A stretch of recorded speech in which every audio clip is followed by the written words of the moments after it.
Hello everyone, welcome to my channel English Literature with Hima Soni, and today I come with one more question from the book Paradise Lost written by John Milton, and the question form is Paradise Lost as a classical epic, and the next form of the same answer, epic conventions in Paradise Lost. We can make one more form of the same answer, Paradise Lost as an epic. So ये question forms हैं of the same answer. Before starting it, we should do some lines about the writer, because if we write some lines about the writer and the poet, it makes our answer very impressive. So let's start. After Shakespeare, Milton is the greatest English poet. Moreover, in the almost unanimous judgment of the critics, he is to be regarded as one of the 3 or 4 supreme poets of the world. कि जो Milton है वो एक greatest English poet है Shakespeare के बाद, और एक क्रिटिक्स का ये एक यूनानिमस जजमेंट है कि ये 3 और 4 सुप्रीम पोइट्स में से, वर्ल्ड के 3 और 4 सुप्रीम पोइट्स में से एक हैं. According to Legouis, this is quotation line, Milton is in truth the only living being who exist in his own work. Milton जो है एक ऐसे लिविंग बीइंग हैं, सिर्फ यही एक ऐसे लिविंग बीइंग है जो कि अपने वर्क में एग्जिस्ट करती हैं. So let's start the answer. Paradise Lost in English poetry possesses one of the masterpieces of epic literature. जो एपिक लिटरेचर में है उसमें पैराडाइज लॉस्ट जो है एक मास्टरपीस है. एपिक लिटरेचर में पैराडाइज लॉस्ट एक मास्टरपीस है. N epic is a long narrative poem describing the glorious deeds and adventure of brave heroes. Paradise जो एपिक होते हैं वो एक लॉन्ग नैरेटिव पोइम होती है और उसमें ब्रेव हीरोज़ के ग्लोरियस डीड्स को और उनके एडवेंचर को डिस्क्राइब किया जाता है. As epic, an epic is composed in a sublime lofty style and it has a serious theme. जो एपिक होते हैं उनको एक सुप्रीम, एक हाई स्टाइल में, लॉफ्टी मतलब high style, sublime means supreme, तो इस स्टाइल से उनको कंपोज किया जाता है और उनकी जो थीम होती है वो सीरियस होती है. Milton's Paradise Lost is one of the most important epics of the world as it brings forth the most important human paradoxes. जो पैराडाइज लॉस्ट है इसमें ह्यूमन पैराडॉक्सेस को इम्पोर्टेंटली शो किया गया है. पैराडॉक्सेस होते हैं एक दूसरे के ऑपोजिट होना, तो ये चीज़ इसमें शो की गई है. It brightens the idea that we should live according to the guidelines set by Christianity. तो इसमें ये आइडिया दिया जाता है कि हमें जो है ह्यूमन बीइंग्स को जो है क्रिश्चियन रिलीजन के गाइडलाइंस के अकॉर्डिंग ही रहना चाहिए. जो क्रिश्चियंस ने या क्रिश्चियंस रिलीजन ने जो गाइडलाइंस बनाई है ह्यूमन बींग्स के लिए, उसी के अकॉर्डिंग रहना चाहिए. Milton's Paradise Lost is not a national epic like the Iliad और Aeneid. It is an epic of the whole human species, an epic classical in form but Christian in theme. ये जो Milton का जो Paradise Lost है ये कोई national epic नहीं है इलियड और एनिड की तरह, लेकिन ये एक सभी ह्यूमन बींग्स के लिए है. इसके जो फॉर्म है वो क्लासिकल है, लेकिन इसके जो थीम है वो क्रिश्चियन है. Milton follows the artistic convention established bye Homer and Virgil, but in the choice of his subject he shows independence. Milton ने वैसे तो होमर और इलियड को इसमें फॉलो किया, होमर और वर्जिल को इसमें फॉलो किया है, मतलब उन्होंने जो कन्वेंशंस यूज़ की हैं उन्हीं कन्वेंशन पे मिल्टन ने भी ये एपिक लिखा है. लेकिन जो सब्जेक्ट चूज़ किया है उसमें मिल्टन ने अपने मन से, मतलब अपनी इंडिपेंडेंसी से अपना सब्जेक्ट चूज़ किया है. Milton's Paradise Lost has all the features of a classical epic. In the beginning of an epic the poet seeks the blessings of heavenly muse. Every epic starts by an invocation of the heavenly muse. Milton ने वो सभी चीज़ों को follow किया है, उन सभी conventions को फॉलो किया है जो कि एपिक को स्टार्ट करने के लिए या एपिक को लिखने के लिए फॉलो की जाती है. जैसे कि एपिक को स्टार्ट करने के लिए हमें मतलब जो पोइट्स हैं उनको हेवनली म्यूज़ को इन्वोक करना होता है, तो मिल्टन ने भी हेवनली म्यूज़ को इन्वोक इसमें किया है. This form of invocation was established in epic poetry by Homer in his Iliad and followed by Virgil in his Aeneid. और ये एपिक हेवनली म्यूज़ को इन्वोकेट करने का जो सिस्टम है वो स्टार्ट तो किया था इलियाड ने, लेकिन उसको फॉलो भी किया है, उसको वर्जिल ने भी अपनी एनेड में फॉलो किया है. Milton too invokes the muse once again in the book first of Paradise Lost when he seeks her aid means help in enumerating the fallen angels. तो मिल्टन ने हेवनली म्यूज़ को इसलिए इन्वोकेट किया है ताकि वो इन फॉलन एंजल्स को अच्छे से उनका डिस्क्रिप्शन देने में ये हेवनली म्यूज़ उनकी हेल्प करे. But the muse he invokes is not the mythological, it is heavenly muse और the muse of religious poetry. ये जो म्यूज़ इन्होंने इन्वोक की है ये कोई माइथोलॉजिकल नहीं है, लेकिन एक हेवनली म्यूज़ है, एक रिलीजियस पोइट्री की म्यूज़ है. The poet invokes the Holy Spirit and his invocation is followed by the motives which Milton has in writing of his poems. His object is to justify the ways of God to man. Thus, in the first 26 lines of the poem, we have the statement of the subject, Milton's motives in writing his poem, and two invocations. और जो Milton ने paradise lost लिखा है इसमें mainly उसने stress डाला है कि जो गॉड के जो वेज हैं ह्यूमन बीइंग के लिए ये एकदम सही हैं, उनको जस्टिफाई किया है मिल्टन ने. और 26 लाइंस तक तो उसने इसी स्टेटमेंट को चलाया है और अपने इसी मोटिव को बताया है. और उसने ये भी इसमें शो किया कि उसने दो बार हेवनली म्यूज़ को इन्वोकेट क्यों किया. And epic is not without a moral. It has a universal theme.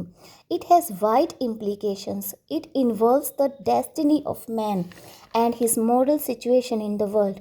जो epic है उसमें तो moral कोई मैसेज होना ही चाहिए जैसा कि इसमें है, और इसके implications है वो भी बहुत ज़्यादा वाइड हैं. और इसमें it involves the destiny of man and his moral situation in the world. और इसमें मैन की डेस्टिनी को और उस मोरल सिचुएशन को, वर्ल्ड में उसकी जो मोरल सिचुएशन है इसको भी इन्वॉल्व किया गया है. And in an epic the poet announces the theme of the poem at the very outset of the poem. In Paradise lost, following the classical precedent of Homer and Virgil, Milton also indicates the theme of his poem at the very outset. तो जैसे कि Homer और Virgil ने भी किया है, और ये भी एक रूल है कि थीम को पहले ही डिस्क्राइब मतलब इंडिकेट कर दिया जाता है, तो मिल्टन ने भी अपनी थीम को पहले ही इंडिकेट कर दिया है स्टार्टिंग में ही.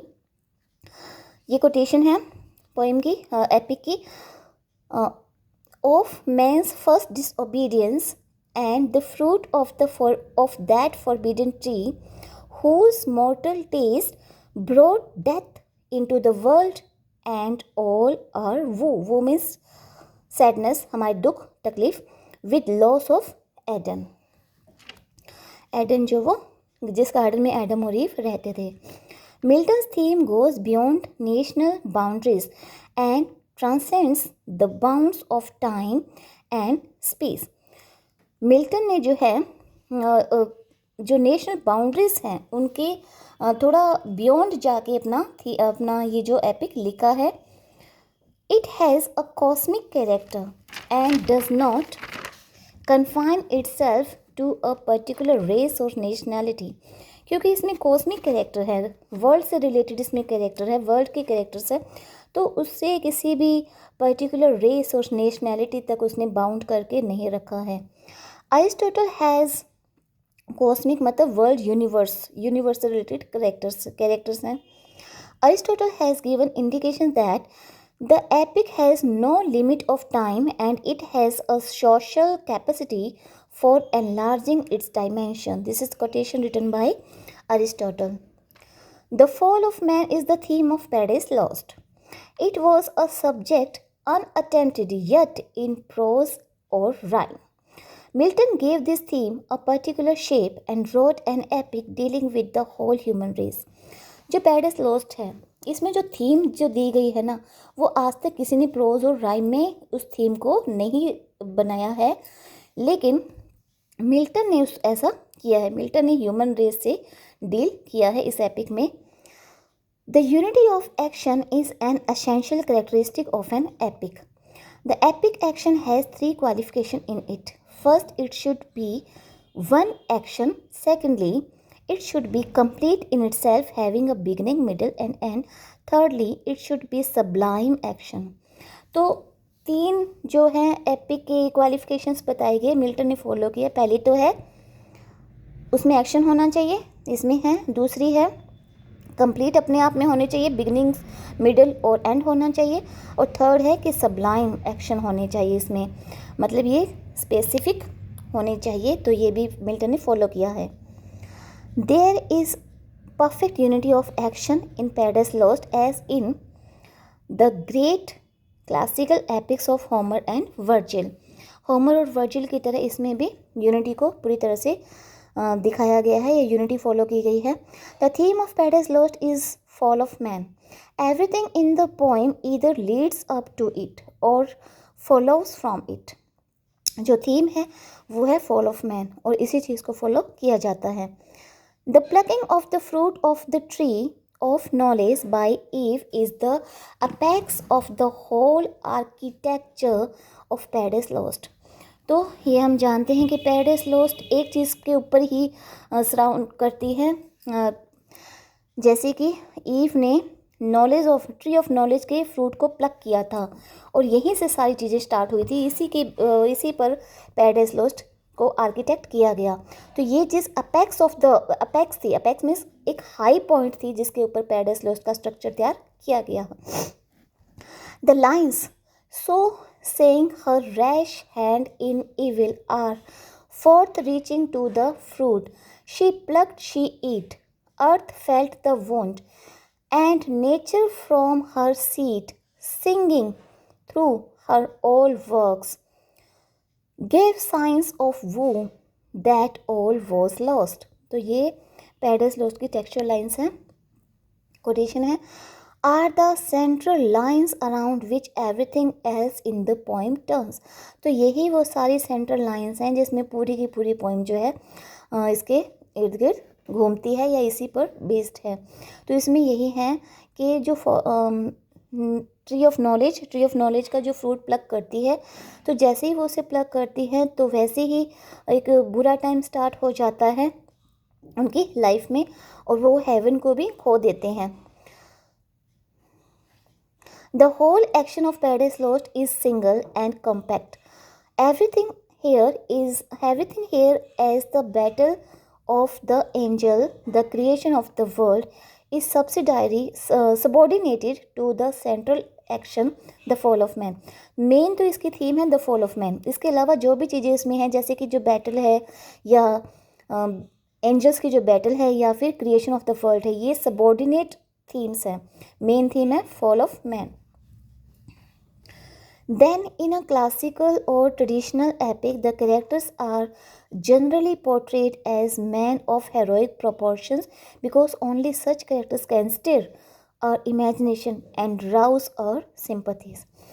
तो जनरली ये एपिक का एक ट्रेडिशन है कि इसमें ब्रेव हीरोज़ को रखा जाता, पोर्ट्रेट किया जाता है, क्योंकि वही हैं जो हमारी इमेजिनेशन को मूव कर सकते हैं, स्टिर मतलब हिला सकते हैं, और हमारी सिंपैथी को राउज कर सकते हैं। Not only the hero but also his associates are expected to show heroic powers and capacity. सिर्फ हीरो ही नहीं, लेकिन जो उसके साथ एसोसिएट्स होते हैं उनकी भी हेरोइक पावर को शो किया जाता है, उनकी भी कैपेसिटी और हेरोइक पावर को शो किया जाता है। As Kenneth Moore has pointed out, the characters in an epic are necessarily larger than life. This quotation line. The characters in Paradise Lost are God, angels, Adam, Eve, and Satan. All of them belong to a much higher level than ordinary human beings। इन सब का जो level है high level है, human being के बजाय, human being की अपेक्षा इनके सारे जो लेवल है हाई हैं। In epic God is revealed as the creator, the avenger होता है बदला लेने वाला, कोई कुछ गलत करे तो उसे सजा देने वाला। The avenger of men's wrongs and as men's redeemer. जो गॉड है वो क्रिएटर है, वो एवेंजर है, वो रिडीमर है, मतलब वो सुधार करने वाला भी है। Saturn is undoubtedly cast in a heroic mold.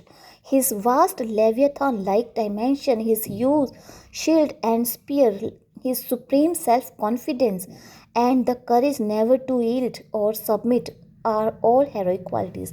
अब सैटर्न को सारी heroic qualities मिली है। एक तो उसका जो बॉडी डायमेंशन है बहुत बड़ा है, लेवियाथान जैसा है।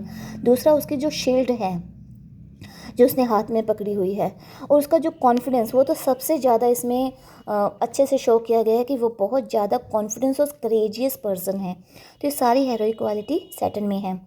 दस, जबकि सैटर्न इसमें एक विलेन है, नेगेटिव कैरेक्टर है। Thus in Paradise Lost Adam and Eve are human characters whereas God Christ Satan angels are super human characters. तो ये तो सारे सुपर ह्यूमन कैरेक्टर्स हैं, सिर्फ एडम और ईव जो है वही नॉर्मल ह्यूमन कैरेक्टर्स हैं। They have been endowed with qualities befitting their inclusion in the epic. और सबको ऐसी क्वालिटीज़ दी गई हैं जो एपिक के अकॉर्डिंग उनके साथ एकदम फिट बैठती हैं। Another essential feature of an epic is the frequent use of epic और Homeric सिमलीज। Paradise Lost book first abounds in epic similes. Milton follows the practice of Homer, Virgil, Spenser, Tasso and other in introducing the epic simile. तो इसमें epic simile का भी use हुआ है। Milton ने इसके लिए इन सभी राइटर्स को फॉलो किया है। The first epic simile employed by Milton in book first is the comparison of Saturn's use bulk with the sea beast Leviathan. सबसे पहली सिमली तो ये है कि सैटर्न के जो बॉडी को उसने सी बीस्ट लेविथान से कंपेयर किया है। Milton gives us a series of similes to convey the idea that Satan's followers are innumerable जिनको काउंट नहीं किया जा सकता। तो दूसरी सिमली में शो किया है कि इनके जो फॉलोवर्स हैं उनको बहुत ज़्यादा नंबर में हैं, सैटर्न के जो फॉलोवर्स हैं बहुत नंबर में हैं। अ classical epic is always composed in grand, sublime, lofty style. Paradise Lost is also grand epic written in a grand style. It creates a cosmic effect upon readers. Milton's poetic style in Paradise Lost is the last word of सबलिमिटी in English poetry. तो इसमें बहुत ज़्यादा इसकी praise की गई है कि Milton ने जो पैराडाइज लॉस्ट लिखा है वो सबलिमिटी में लास्ट वर्ड पर आता है। मतलब सबलिमिटी को हम जितना डिफाइन कर सकते हैं उसमें लास्ट आता है paradise lost. Paradise lost excels as a poetic work both for the loftiness of its theme and for the grandeur of its style. In this epic, the meaning of the words, the syntax, the divisions of sentences constantly remind the scholarly reader of classical author. तो इसमें जो भी चीज़ें word की, syntax की, जो भी चीज़ें इसमें यूज़ हुई हैं वो क्लासिकल ऑथर्स को रिमाइंड कराते हैं। Remind the scholarly reader of classical author. जो क्लासिकल ऑथर्स के जो रीडर हैं उनको रिमाइंड कराते हैं। An example of Milton's grand style. What though the field be lost, all is not lost, the unconquerable will. तो ये जो कोटेशन है ये सैटर्न ने बोली है, तो ये बहुत ही ग्रैंड स्टाइल में ये कोटेशन लिखी गई है। ये इसका मेन एग्जाम्पल है। Like an epic paradise Lost is also divided in books. It is divided in 12 books. Thus we can say that Paradise Lost has all the major features of an epic. But according to Dryden, ये Dryden की quotation है, Paradise Lost is not true epic because it is not heroic enough. Its main theme is not a war but the role of man's loss of his happiness. अब Dryden क्या कहते हैं, वो इसे criticise करते हैं कि ये हेरोइक नहीं है। इसमें तो वॉर की थीम को नहीं, मेनली वॉर को नहीं बल्कि लॉस ऑफ मैंस हैप्पीनेस को ज़्यादा शो किया गया है कि मैन ने अपने हैप्पीनेस को लॉस्ट कर दिया है। Moreover unlike other epics it ends unhappily and it contains only 2 human characters, the other being heavenly machines. तो ये भी जो है सिर्फ इसमें 2 ह्यूमन कैरेक्टर्स हैं, बाकी सारे तो हेवनली मशीन्स हैं, मतलब गॉड, सैटर्न और एंजल्स ये सभी सुपर ह्यूमन बींग्स हैं। But Dryden's objection are either superficial और कन्वेंशनल, लेकिन ड्राइडन का ये जो भी क्रिटिसिज्म है ये सुपरफिशियल है, because it is a needless restriction on epic poetry to say that it must always have a war as its main theme, क्योंकि ये नीडलेस चीज़ है ऐसा कहना कि एपिक में वॉर को ही मेनली रखा जाना चाहिए, तो इसका इतना ज़रूरी नहीं है।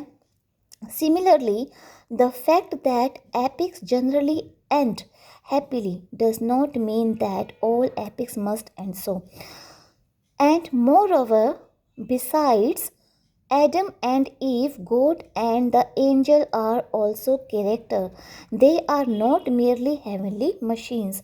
और इसमें ये भी कहा गया है कि गॉड को भी और उसके एंजल्स को भी एक कैरेक्टर की तरह शो किया गया है, सिर्फ और सिर्फ हेवनली मशीन्स की तरह या सुपर ह्यूमन बींग्स की तरह यूज़ नहीं किया गया। So it can be concluded that with the flaw here or there, Paradise Lost possesses all essential characteristics that Aristotle demands of an epic poem.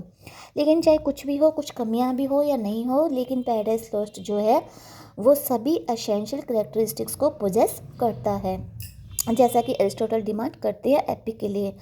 In it, the epic conventions are well preserved.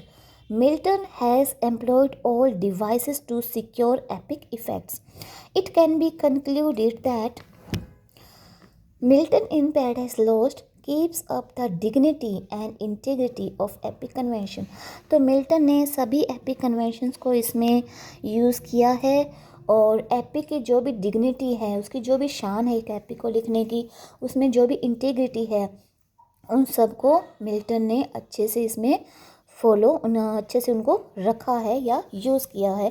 सभी epic conventions को ध्यान में रखते हुए, उसकी शान को, उसकी इंटेग्रिटी को ध्यान में रखते हुए मिल्टन ने पैराडाइज लॉस्ट लिखा है। So it is completed and if you like this press the button like and subscribe. Thank you.